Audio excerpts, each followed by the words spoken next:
Yeah, I mean, anything to take away would be, our new future is always available. You can always change the person in the mirror, and you can be who you want to be, and really through that, it's being able to really start analyzing your thoughts and emotions, and really understand that that's all they are. They're not you. You are not your thoughts or your emotions. I mean, we can go Hmm. a lot deeper and start talking about you're not your body, or you're not. You can really start. Which we won't go into, but really, like, understanding you're not your thoughts or emotions, and kind of a new future is always always available. And I always say, 4 or 5 years ago, I was not this person. This person really was, you know, massive anxiety, depression, suicidal, um, and huge, like, not self confident, no self esteem.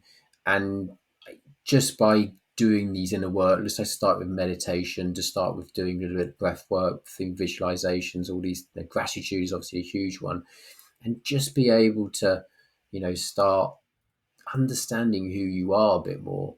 Um, but I think reaching out, reaching out, and I think you've talked about that already. Like, people have reached out to you and on email and stuff. That's hugely important. That was Hmm. where probably the biggest change I had, is I phoned the Samaritans, right?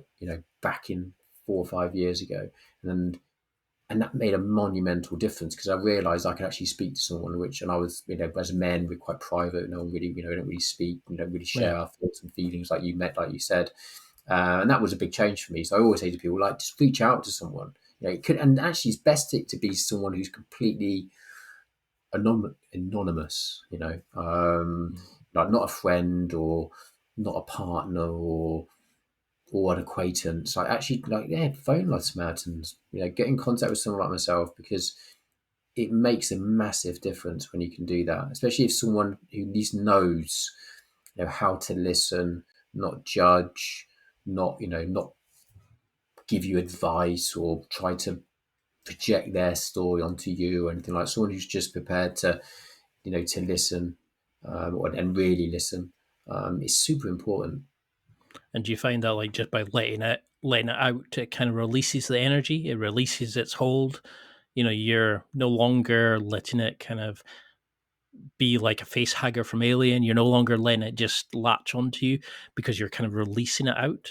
Yeah, exactly. I think that's the thing. I mean, when you're supposed to speak to someone and you can get what you have within you, especially if you're keeping it within you, you're not sharing it with anyone, and you're keeping it from people who you're living with or associate with, it's very, very destructive. And so if you can just be able to have a conversation with someone, I always say, yeah, try.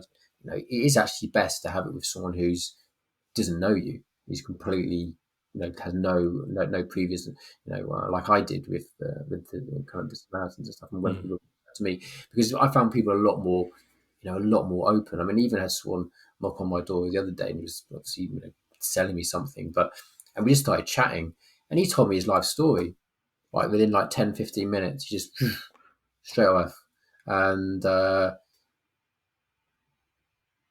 that's something which has just come because, I probably have that kind of, just that sense now a little bit more, where people are a bit more, they share and they're open a lot Yeah. more, just because maybe because of the vibe I give off. But I think it's super important to be able to, to speak to someone. But I would always recommend it's actually best if it's someone who doesn't know you really.